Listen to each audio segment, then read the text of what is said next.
Hello everyone, welcome back to my channel.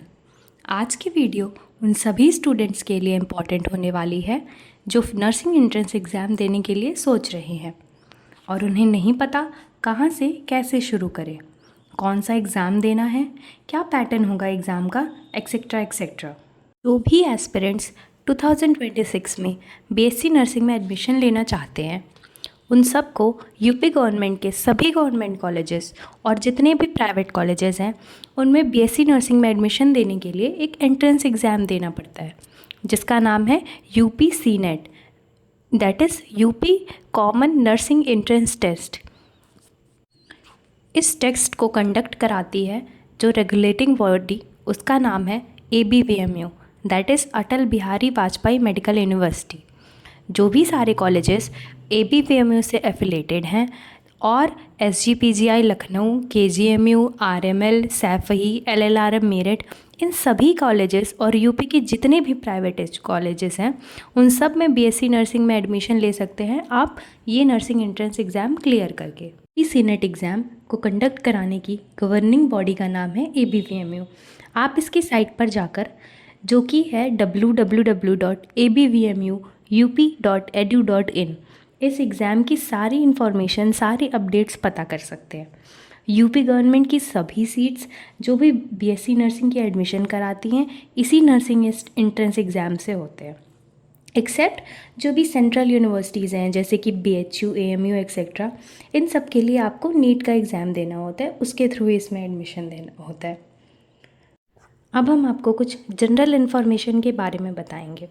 अब हम बात करेंगे कि इसके फॉर्म को कैसे फिल करना है या फिर ये जो बीएससी नर्सिंग डिग्री कोर्स है वो है कैसा कोर्स। तो जो हमारा बीएससी नर्सिंग का कोर्स है वो एक डिग्री कोर्स है, ये 4 सालों का कोर्स है और इसमें आजकल के टाइम पे 100% जॉब की गारंटी है। तो अगर कोई भी बच्चा अच्छे से अपने 4 साल में मेहनत करता है तो उसके लिए ये बहुत ही बेनिफिशियल होगा आगे जाकर। बात करेंगे कि इसका फॉर्म कब आता है। जो इसका फॉर्म है वो अराउंड Feb to April में आ जाता है और जो इसका एग्ज़ाम कंडक्ट होता है वो May to June के बीच में होता है। नेक्स्ट हम बात करेंगे, उसके बाद काउंसलिंग कराते हैं, डॉक्यूमेंटेशन और भी जो सारी चीज़ें हैं इनको कराते कराते 1 मंथ हो जाते हैं अगस्त में एडमिशन लेने के लिए। बात करेंगे इस एंट्रेंस एग्ज़ाम के एग्ज़ाम पैटर्न के बारे में। जो सीनेट का एग्ज़ाम होता है वो पेन एंड पेपर मोड में होता है और इसमें OMR फिलिंग भी करनी होती है। ये कोई भी CBT मोड का पेपर नहीं है, सारा ही पेन एंड पेपर मोड में है। नेक्स्ट अब हम बात करें इसका मोड ऑफ एग्ज़ाम या फिर लैंग्वेज ऑफ एग्ज़ाम की। तो लैंग्वेज ऑफ एग्ज़ाम जो होता है वो हिंदी या इंग्लिश बोथ मीडियम में आता है, मतलब दोनों ही क्वेश्चंस आपको मिलेंगे। आपको इंग्लिश में भी फिल कर सकते हो और हिंदी में भी, जो आपको सुटेबल लगे, जो आपको आता हो आप उसमें फिल कर सकते हो क्वेश्चन। नेक्स्ट हम बात करते हैं इसके टाइम ड्यूरेशन के बारे में। तो जो ये एग्ज़ाम होता है वो 2 hours 20 minutes का एग्ज़ाम होता है। नेक्स्ट हम बात करेंगे नंबर ऑफ़ क्वेश्चंस के बारे में। तो इसमें लगभग 120 MCQ क्वेश्चंस आते हैं जिसमें से कुछ इमेज बेस्ड क्वेश्चंस भी अब पूछने लगे हैं और जो लेवल ऑफ क्वेश्चन होता है एग्ज़ाम का वो होता है मीडियम लेवल का। इस एग्ज़ाम में कोई भी नेगेटिव मार्किंग नहीं होती है, तो जितने आप फिल कर सकते हो, आपको ऐसा कोई डर नहीं है कि अगर कुछ गलत हो रहा है क्वेश्चन तो उस पर -1 या 0.5 माइनस होगा, नहीं। अगर आप जितने सही करोगे उतने ही नंबर आपको मिलेंगे।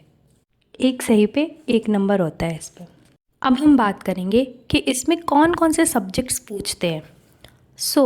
जो सीनेट एग्ज़ाम होता है उसमें बेसिकली आपके 5 सेक्शंस होते हैं जिसमें biology, chemistry, physics, nursing aptitude और इंग्लिश, इन 5 फील्ड से क्वेश्चंस पूछते हैं आपको। हर एक सब्जेक्ट से लगभग 24 क्वेश्चंस आपसे पूछे जाते हैं। जो बायोलॉजी होती है उसमें बेसिक साइंस भी इंक्लूडेड होती है 10th लेवल की, तो इसलिए आपको 12th के साथ साथ जो 10th लेवल की बेसिक साइंस है वो भी आपको आनी चाहिए। और इसमें मेनली आपको 12th का ही पूछेंगे वो, मतलब उसमें इंटरमीडिएट का ही सिलेबस होता है, बट कुछ क्वेश्चंस आपके बेसिक साइंस से भी इंक्लूडेड होते हैं उसमें। Next we will talk about eligibility criteria, means क्या क्या एलिजिबिलिटी क्राइटेरिया होना चाहिए इस एग्ज़ाम को देने के लिए। सो सबसे पहले इसकी जो एज होनी चाहिए, मतलब मिनिमम एज किसी भी स्टूडेंट की 17 ईयर्स हो सकती है जो ये एग्ज़ाम दे सकता है, जिसके लिए वो एलिजिबल है। इसमें कोई भी अपर एज लिमिट नहीं है, तो आप कितने भी एज तक में या कितने भी अटेम्प्ट्स में ये एग्ज़ाम दे सकते हो, और ये मेल और फीमेल दोनों के लिए ही है।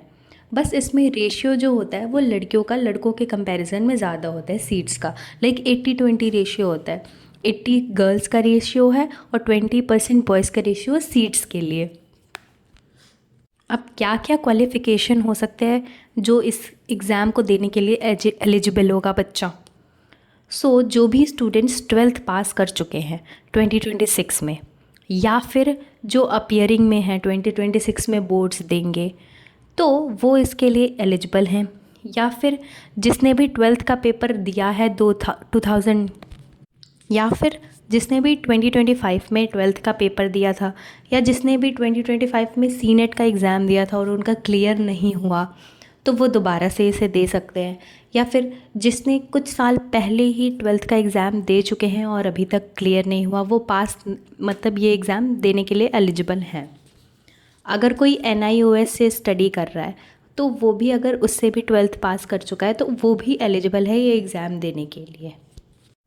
होप आपको आज की वीडियो अच्छी लगी होगी। अगली वीडियो में हम सीनेट के हर एक सब्जेक्ट के सिलेबस के बारे में डिस्कस करेंगे। So don't forget to like, share, comment and subscribe to my channel. Thank you.